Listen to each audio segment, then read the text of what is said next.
This week we talked about behavioral safety and just workplace safety, and this is especially important in applied behavior analysis, especially with the population that we serve.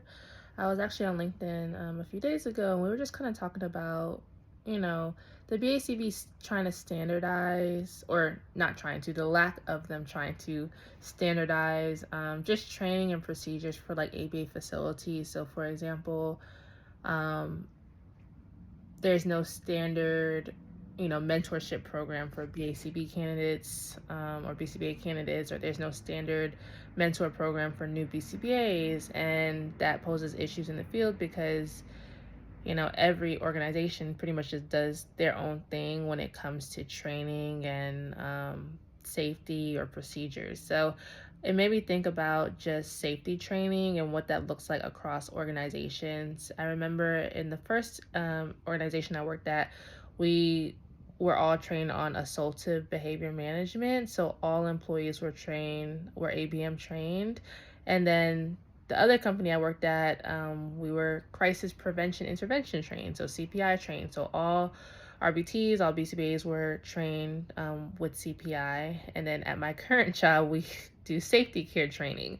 All of these pretty much teach the same strategies, but obviously they're different training procedures, they're different certifications, and even though they all kind of do the same thing, it is concerning that there's no one standard training that all BCBAs or all RBTs should get, or even or even let me think. Sorry.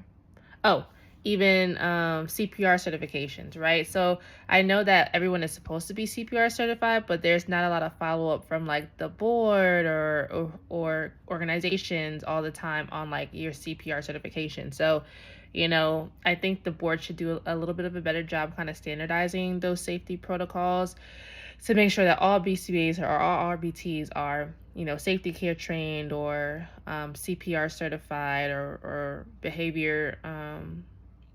I forgot the word. Basic life support, BLS trained.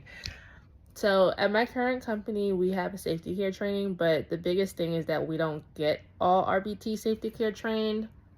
All BCBAs and all OMs and all like managers are safety care trained, but for RBTs to be safety care trained, we have like an approval process, and it's actually pretty challenging to get the RBTs approved.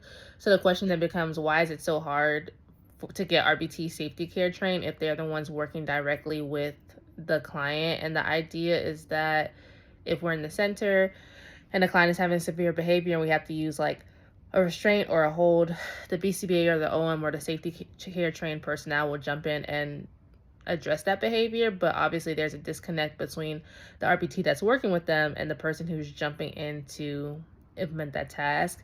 And I believe it's a financial decision. Like they just don't want to pay for everyone to get safety care trained, is my assumption, which is obviously an issue, right? Like everyone needs to be safety care trained so everyone has the strategies to work with the individual with aggression or severe behaviors. So to get someone safety care trained, the BCBA has to present it to the committee, which is all the regional directors and the center director and the state director.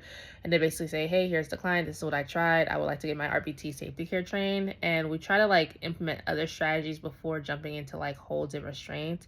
So sometimes there is approval and sometimes there isn't approval. So I think it's a good process in a sense, but then it hinders someone's ability to get trained and to grow and learn in the area of like safety and like safe client care. So I think that unfortunately, unless the board standardizes this approach and says like, hey, all BCBAs or hey, all RBTs need proof of safety care training or CPI training or CPR training, during their reauthorization or not reauthorization, but the every 2 year renewal period, I don't foresee organizations kind of holding that standard unless it's like enforced by the BACB. So